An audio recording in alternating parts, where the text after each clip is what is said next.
Hey, it's Aran here. Welcome to episode number 4 of the Affiliate Marketing Podcast. My name is Aran Bakai and I'm your host. So I'm doing this particular podcast both on video and audio. So if you're listening to this right now, just so you know, this video or this podcast is also going to be available on my YouTube channel.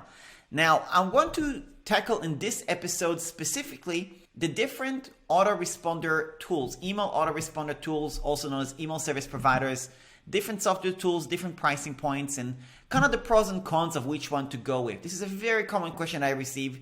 Now, one thing I got to be also very straight up about, it is really going to be difficult to make this episode evergreen because pricing changes. There might be other competitors coming in. There might be other new tools that come out and stuff like that. So I'm only going to be able to give you my experience to date, which at the time of recording is August 2022.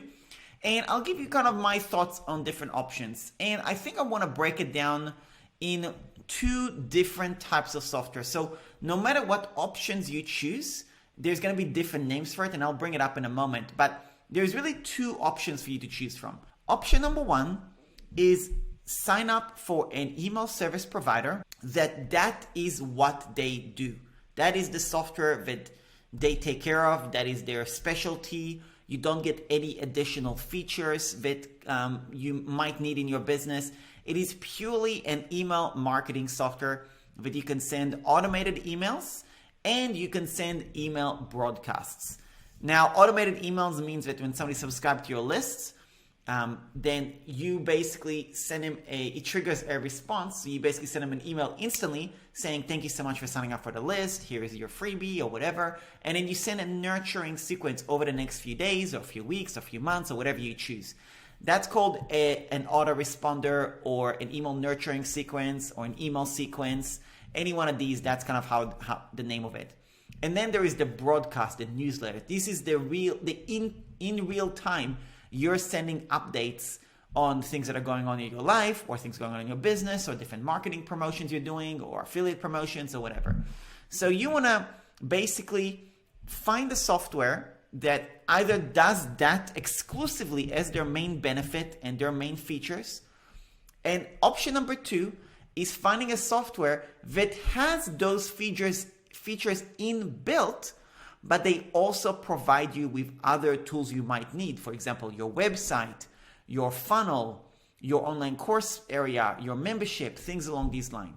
The term for this type of software is called an all-in-one. Now, an example of a software tool or software tools that are purely email marketing, more or less, I'll give you a few names: MailerLite, GetResponse, AWeber, ConvertKit, Birdseed, Moosend, MailChimp. Yeah, those are some good common ones. They're probably the most common names that I can think of those are the type of tools. Alternatively, there is the all-in-one or platforms that give you something else like a website, but they also provide email marketing software. And these are Newsendler, Podia, Kajabi, Squarespace. These are the ones that I know of off the top of my head. There's other Simplero, I believe, does that as well. So that's kind of something that you can also consider. Now, there is other tools that they kind of do 2 things, right? They kind of do a CRM, customer relation management software, and they do other things like a calendar or a sales pipeline, things along these lines. That's an example of ActiveCampaign or Keep, formerly known as Infusionsoft. Now, I'm going to give you kind of the pros and cons of what I feel is probably the best way for people to get started with. So if you want to go on the cheap option, there is software tools that give you a freemium model. And what it means is you can have up to 500 or 1,000 email subscribers, and you can basically start building an email list for free at no cost to you. An example of that at the time of recording is MailerLite, as an example. I also believe that MailChimp has a free plan, and those are the software tools that I know have a free plan. But again, there could be changes where other software tools do offer it as well as things come up. When you've got an all-in-one tool, such as System.io, System.io actually has a free plan as well.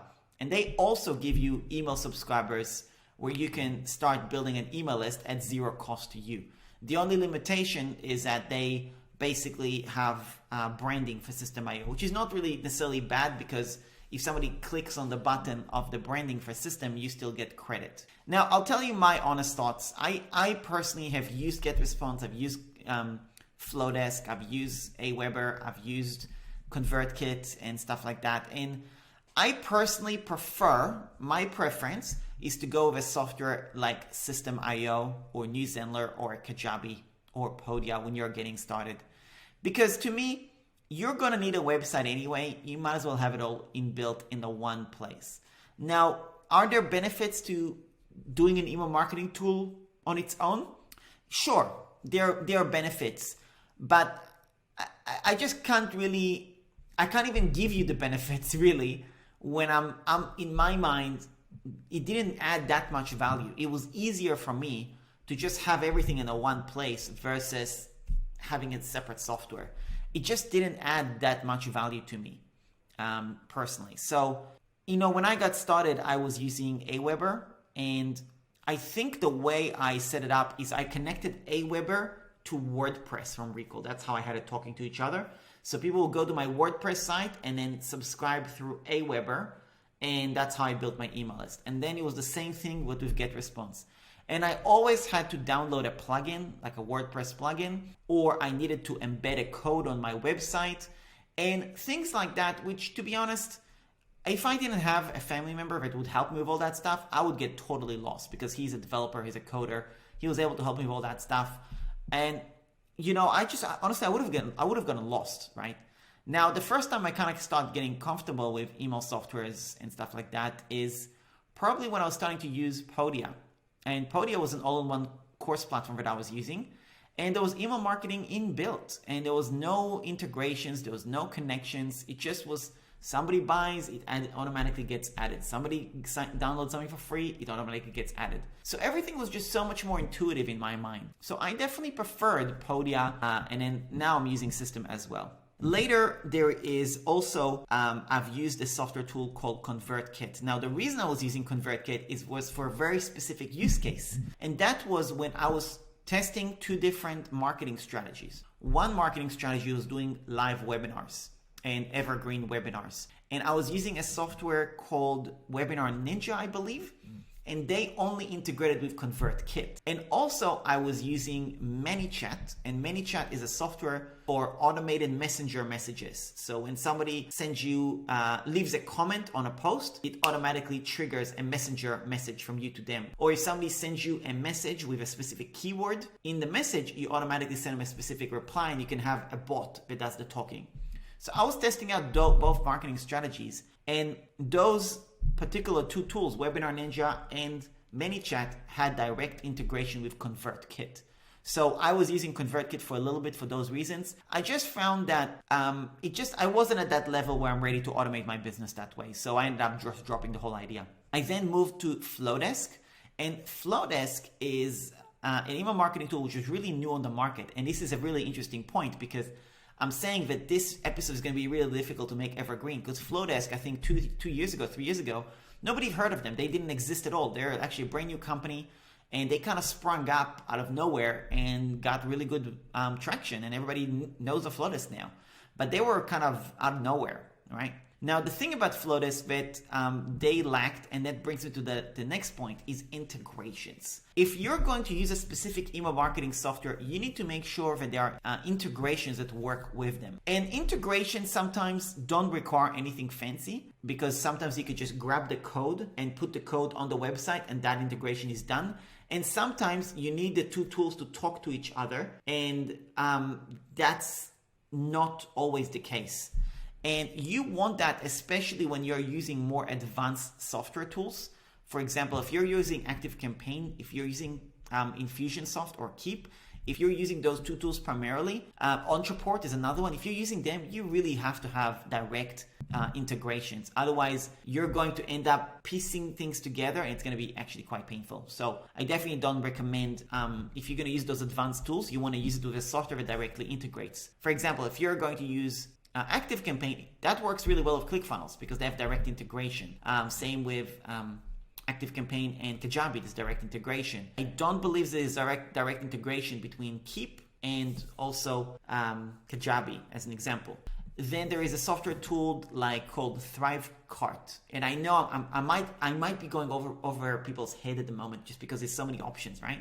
And if this is a bit overwhelming, just so you know, if you're overwhelmed by everything I'm talking about here, just so you know, I offer a one-on-one consulting session on actually choosing the right software. You could just book a time with me to chat, aroundfunnels.com/software, and just book a free consultation, because this can be a bit overwhelming. So I can explain this so much, but it's just sometimes it's just easier to have a chat with somebody and tell them, okay, do blah. How many times I've had people tell me, can you just tell me what to do? And I do, right? So I will just tell you, okay, do blah, if that's what's required. But I do want to give a bit of a high level overview for those that might be a little bit more savvy as well.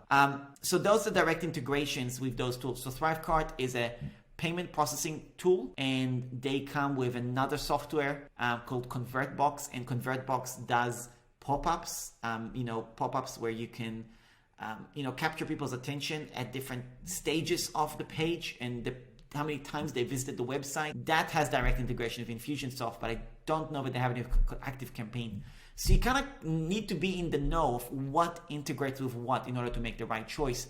If you are going to use a software tool that is MailerLite or GetResponse or ActiveCampaign or any of those that are purely email marketing tools.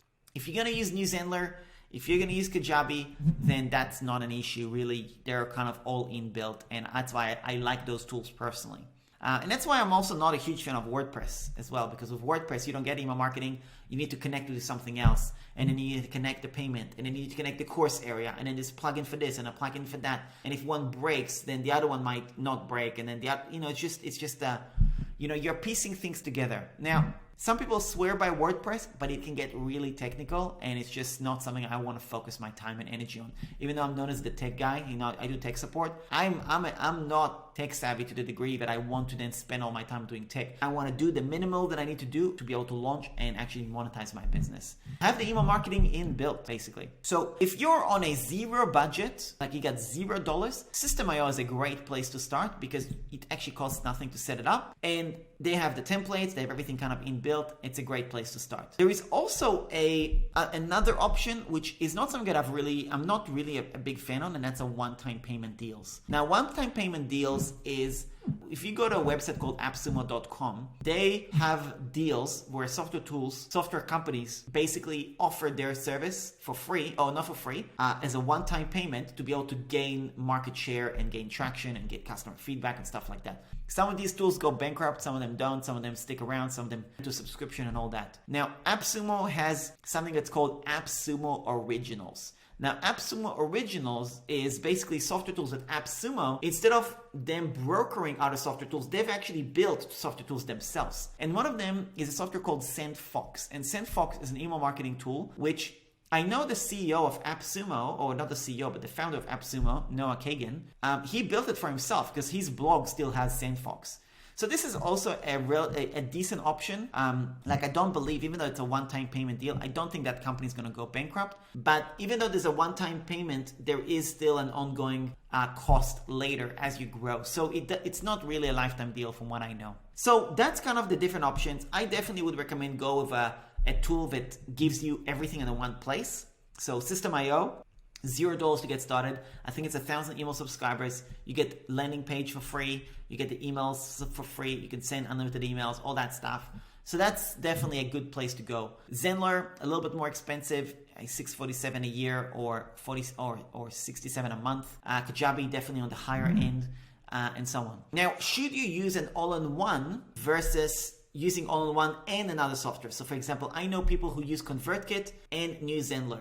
And I think the answer on that, in my opinion, if you're getting started, no. But if you're already used to ConvertKit, if you're already used to using these tools and you want to keep it that way, go for it. You know what I mean? If you're happy with them, no problem. Another question that I know might come up is email deliverability. Now, email deliverability is a whole different topic that I want to do an episode on. And I'm going to talk about that briefly here because this is an affiliate marketing podcast, okay? So I'm not going to talk about it too much, but I'll give you a little snippet. If somebody comes and tells you, I heard that this is so common that I hear this. I heard that NewsHandler or the Kajabi email deliverability is a problem.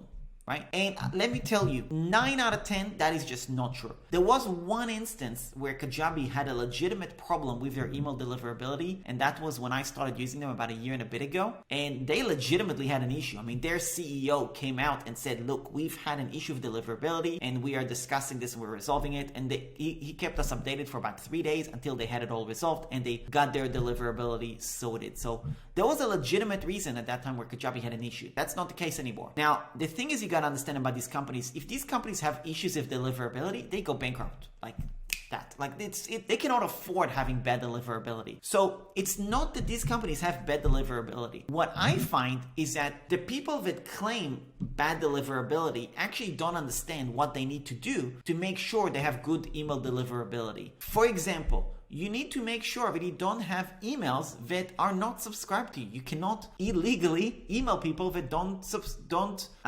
consent to your emails. If you do that, you get marked as spam. You get and then you will trigger, and you're gonna get a lot of bounces, and you're gonna get people reporting you as spam, and then your deliverability will hurt. Another thing is there is different integrations you need to do with your custom email address and your email provider. And this is technical terms, right? Which I don't even want to get into right now, right? But there's some technical terms you have to do. You basically have to do some DNS settings, domain name services, server settings that you need to make some changes, some pieces of code to basically, and without getting into the code of it, all you're basically saying is you're telling email autoresponder software like GetResponse or FloDesk or whatever, this domain name is owned by this person legitimately, and you have permission to send emails on that behalf. So you're basically making them talk to each other. And sometimes people don't actually do that. And that actually hurts your deliverability. Another thing is sometimes some email autoresponders, not all of them, let you use a Gmail email to send emails. And that is a huge problem because that will hurt your deliverability automatically. I don't even understand why some software tools let you do that. So I think that's really silly, but most software tools don't even let you send emails in the first place unless you have a custom email address. When I say custom email address, i.e. contact@eranbukai.com versus eranbukai@gmail.com.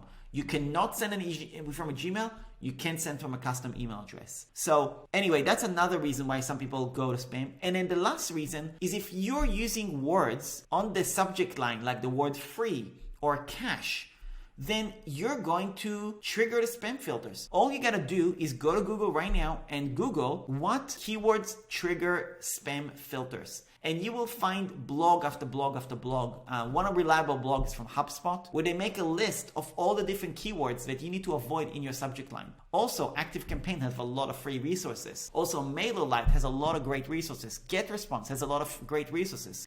If you go to the blog of every one of these software companies, they actually have lists of the words you want to avoid in the subject line. And that is the biggest reason why things will go to spam. Also, when you're sending a lot of links in emails, that can also trigger spam, so you need to avoid that and minimize that as well. Another point, I can talk more and more about email deliverability, but it's more important that we focus on the affiliate marketing, but I did want to cover the software options in this episode. If you want to learn more about email marketing, just go to Amazon and buy my book, Beginner's Guide to Email Marketing. If you have no email list or 100 people on your email list or anything, I'd say under 2,000 on your email subscriber list, my book is perfect for you. If you have over 2,000, I'm sure you'll get some good points from my ebook as well, but it is more built for somebody who's just getting started from no list to somebody who has under 2,000 basically. So that's kind of my recommendation on that. Go get the ebook from Amazon and buy that. The last thing I want to mention is some email software tools actually forbid you from doing email marketing. And I'm going to tell you a story. When I was using AWeber, I actually got banned. My account got shut down temporarily because I sent an affiliate link and they told me you're not allowed to send this affiliate link, and that's why they shut me down for 11 days. By the time that happened, I already moved all my stuff over to GetResponse and I stopped using AWeber. So I definitely do not recommend AWeber for that reason. And I've heard that this is not a one-time thing that happened. On the other hand, there are people who are probably who I know who are using AWeber and swear by it, and they have no issues. So I don't know what the rules are on this, but I definitely had an issue, and I definitely don't recommend going with AWeber if you're going to do affiliate marketing. MailChimp, to my knowledge, specifically on their terms and conditions, have it where you're not actually allowed to do affiliate marketing. So if you're doing affiliate marketing, don't use MailChimp. So that's about it. That's my little pros and cons and stuff like that on the different software tools. Any one of them are decent. I think that you're probably going to end up changing. To be honest, you'll start with one and then you'll end up changing anyway as you get more savvy. I definitely would recommend going with System.io because it kind of all in the one place if you're just getting started. So that's about it. That's my suggestion for you. And if you have any questions, let me know and leave a comment below if you're watching this on YouTube. And if you have anything else you want me to cover, any questions you have about this episode, definitely let me know. Besides that, if you do want to get a free consultation with me on what software to use, go to aroundfunnels.com/software. And yeah, that's about it. If you have any questions, let me know. I might add some resources, like I might add some, maybe a template for something like that to do with email marketing. But actually, I have a really good resource you can go check out that I remember now. Go to aran.link/email blog, and I have a ton of more resources about email marketing and email software tools and comparison and stuff like that. So you can go check out that blog as well.